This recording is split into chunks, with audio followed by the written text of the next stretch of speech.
I was in DC. What is your favourite political city to go to? I would have to say, St. Petersburg. Oh, yes. Love it. Love it. St. Petersburg. Yeah, they love seeing me there. St. Petersburg. So what's there? There is like the Russian name for St. Petersburg. Is it? Yeah, what is it? St. Petersburg. No, it's not just it's not the same thing, but in a Russian accent. Hang on, do you mean St. Petersburg, I thought that was Florida? Completely separate. Yeah. Is there St. Petersburg, Florida? Yeah, of course there is. Leningrad. Oh, right. That's the same. That's the same place. That's the same place. Should have known that. Yeah. I should have known. Why am I It just is a finding that out political city. now? Yeah. Is it? Yeah. I mean, Well, if it's called Leningrad. It's where the. Yeah, that's true. It's called Leningrad. It's not political. You named this place after Lenin. Yeah, but that's just coincidence. That's actually named after a lion in the zoo called Lenin. Lenin, yeah. And that's named after Lenin? No, that's actually just a random name. It's named after a drink I once saw in America called Leninade. Leninade. And is that political? No. What's the most political thing you've done this year? The most political thing I've done this year? Yeah. Followed an MP on Instagram. Hello. That's right. Who is it? Can I say? Yeah. It's Zach Polanski. Is he an MP? Is he not an MP? I thought you had to be an MP to be the leader of a political party. Or is that not true? I don't know. I don't know. Yeah. He's the leader of the Green Party. I feel like that's... Yeah. Can you do that without being a member of Parliament? Look, I don't know anything about anything. Oh my God. Zach Polanski, he's a member of the London Assembly, leader of the Green Party since September. Yeah, I don't think it... so he's not an MP. Yeah, so he's not an MP. So I was saying, he's not an MP. Yeah, you were saying that, weren't you? I was saying that. Yeah, I was. It was right on the tip of my tongue, actually. He joined the Liberal Democrats in 2015. He was a council candidate for St Pancras and Somerstown in a 2015 by-election. He was elected to the London Assembly, and I think we both know what that is, so we don't need to say any more about that. Absolutely. And if you know what it is, just comment below what it is. Yeah, or send an email to weakmindedpod@gmail.com. Just to confirm that you definitely do know what that is. Just confirm that whatever we're thinking is also what you're thinking. Yeah. Yeah. So if you know, for example, it was founded in the year 2000, let us know. Exactly. And it's a 25-strong board of people. Yeah, exactly. That's nice. He's got good vibes, isn't he? He's got good vibes, man. Yeah. Seems very nice. Seems like he's saying things that I want to hear. Yes. I like it. I like the move. I like the I like the vibe. Yeah, I like the energy. I like the color, let's be honest. Green. I'm going to say it. My favorite color used to be blue. I think it's moving towards green. Really? They're both up there. Were you saying because what you sort of disagree with some of the things Kemi's saying? I don't know about disagree. Has she got some salient points? Yeah, of course. Absolutely love the gang. Her, every time I meet up with her, Rishi, Priti Patel, the thing is, right, sometimes I don't hear properly because we're painting flags on stuff. Yes. Yeah. So, but like I love the energy. I know it's a well-worn thing and lots of people discussed it, but it is remarkable the amount of diversity in the Conservative Party. It's crazy, isn't it? It really undermines a lot of what I tried to say. They're like, but what about like our 4 guys? I'm like, I can't believe you have 4 guys. What? You got Priti, you got Rishi, Sajid. How are all these people here? Yeah. Yeah, it is remarkable, and it's one that you just have to sort of go, no comment. I don't know. You've cornered me there. Yeah. Let me get back to you on that. Yeah. Let me speak to a 25-strong assembly of people and try and work out what we're doing here.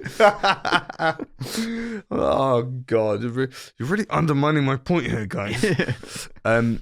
But Zach seems like a cool guy. So I'd say I haven't done too much politically. I mean, I make political reels every now and then. Of course you do.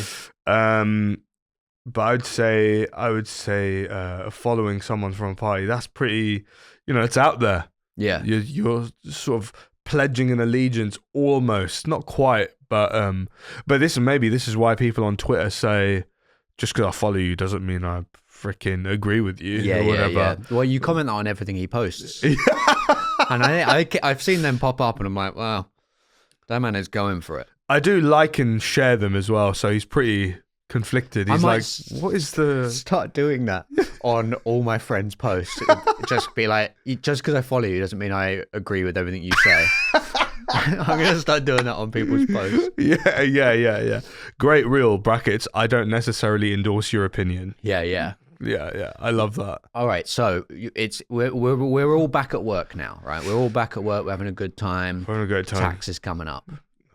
Where's your tax? Have you done it? I've half done it. Right, that's fine. You got a week. You got a week or so. Yeah. I do it through the year, and then I forget about halfway through the year, and then you do it all on the last day. Yeah. It's in defense of me, it's consistent with my personality. Yeah. This if is I could what defend I do. myself for a second, this is what I do. Yeah. To allow me to speak for a sec, you knew this was going to happen. Yeah. You all knew this about me. I had to take a bunch of receipts to New York to do it. A bunch of physical receipts? Yeah, just because I just have I just don't sort it out. I just put it all in an envelope, and I just went, what? And then the envelope expands into like a jiffy bag, and then that into a plastic bag. Yeah. And then eventually a suitcase. And the suitcase into a massive fuck off airplane. Yeah. And it's all just receipts for a flat white and a pan of raisin. And I'm like, do you think I can claim this? Well, there's 365 of them. Guys, we're making some money back on this. That wasn't every day. Sometimes I had it twice a day. Actually. Yeah. So I've been like doing it in the United States, sorting that out, and that feels quite exotic. Yeah, if your taxes, it must feel like, oh man, that feels like a Lily Allen song. She's like, I was doing my taxes in New York while you were in your dojo or something like that. That is the lyric. Yeah. That you're so right. I love was that, doing my though. taxes in New York. Gosh, I spend a lot of time with stuff that I write of trying to make it not. Wow. I try to make it like I'm not using very like specific references sometimes because I'm like, I'd like this to sort of like feel a bit timeless, if you know what I mean. Okay. But then like some of the best stuff that I enjoy watching has like the most niche, very specific reference to a thing that was like relevant for 2 months or whatever. And I feel like, like that album is really great because it does make very specific references to like lots of like small things in her life that makes it feel so very real, and however real it is, right? And I'm sure lots of like she's elaborated or she's invented stuff because that's what we as an audience want anyway. Of course. But like those tiny little specific niche references, I think, is what makes it suddenly just so compelling. We're like, oh my God, it feels so real and lived in. Whereas I think sometimes I will just create something that has like the sheen where you're like, oh, it doesn't feel real. And that is probably a fourth wall protectionist sort of thing that I've got to get better at breaking down. You reckon it's that, or do you reckon it's stylistic as well? Because people do also like, taking something to a surreal level. Yeah. So it doesn't need to be that it's a protective. It could be a protective thing. I'm back in, baby. It could be, yeah. We're cooking again. Turn the gas back on. Because I've done a lot of writing over the past month, basically. Because I've spent the second half after doing Stuck at the Fringe, which was like a lot of writing and a lot of like other things around that I was writing and doing. And then Is It a Bone, which, if you can believe, did have some writing involved. I sort of, it was just like swamped by stuff that I got to sort of not really do anything. I've not written that much new stand-up. I've not written that much whatever. Yeah. I was like, I've got to get back into it. And so I wrote I've been working on a sitcom, that I was like been writing taster scenes for, just sort of basically writing out lots of different scenes that could be in it to try and work out what the tone of it is, rather than just like writing a full script. Okay. And just trying to vibe it. Then I wrote a short and then started writing a feature as well. And all these things just popped in where it was like, literally, I think it was because I just had a few days of doing nothing creative that my brain just went, here you go then.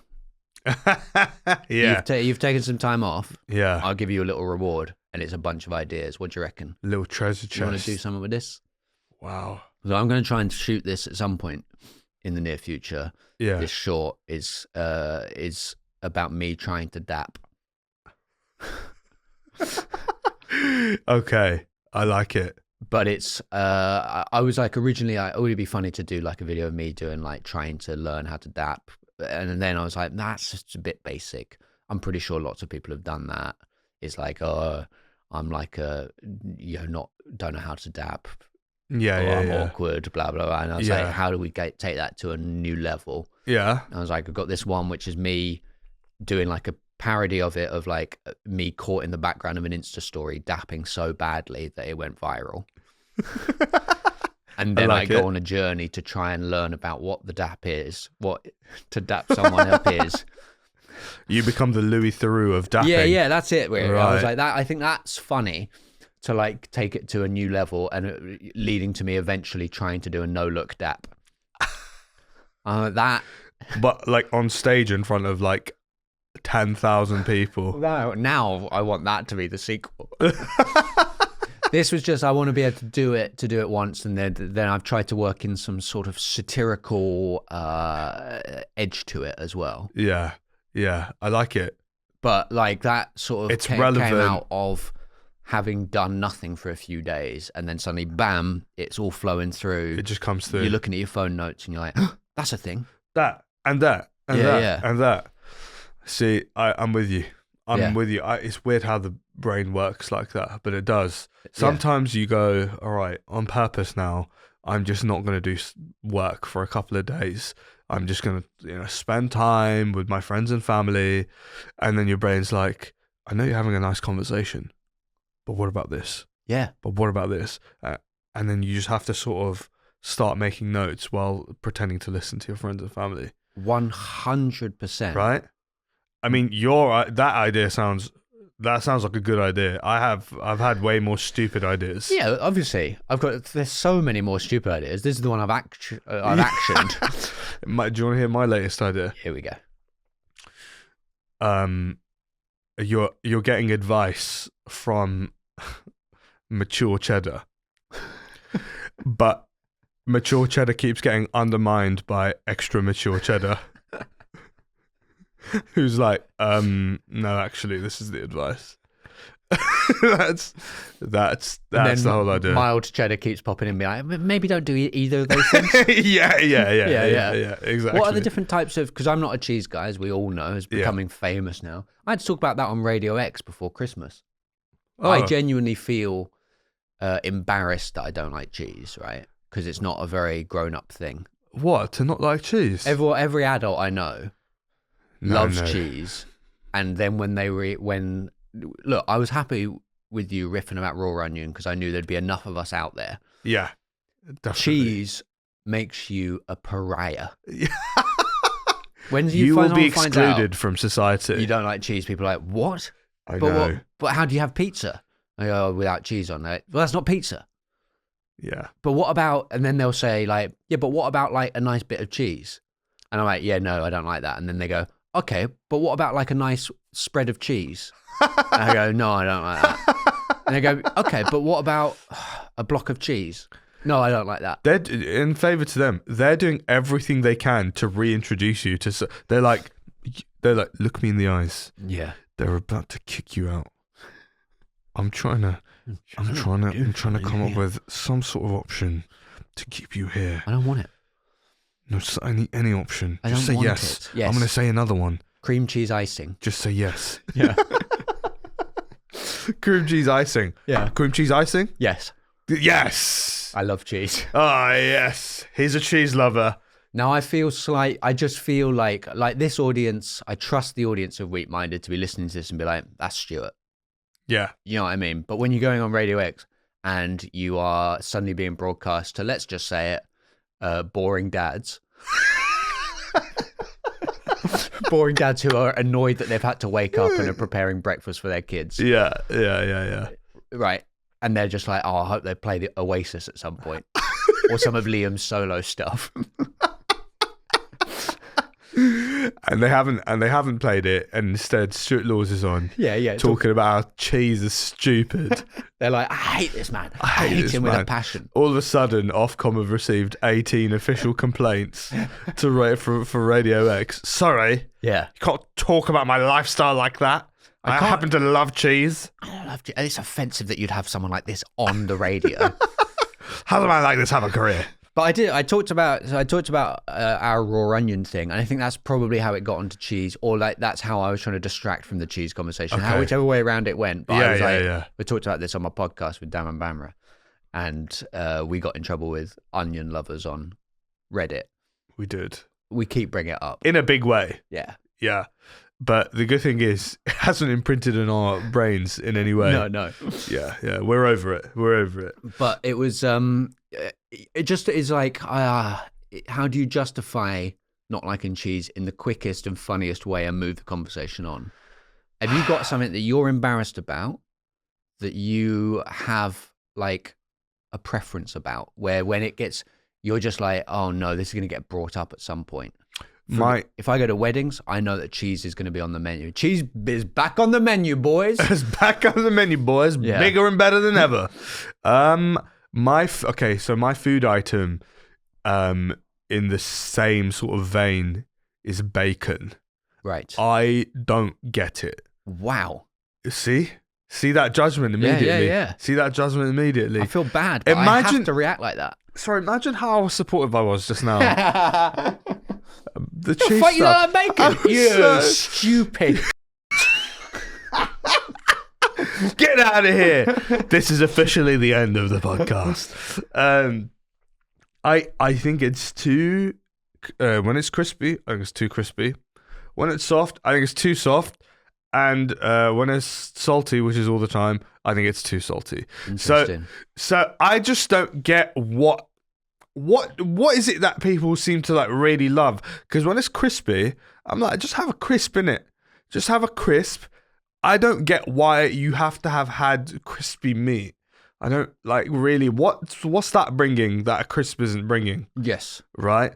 And when it's like like gammon, it's like it's like thick or whatever.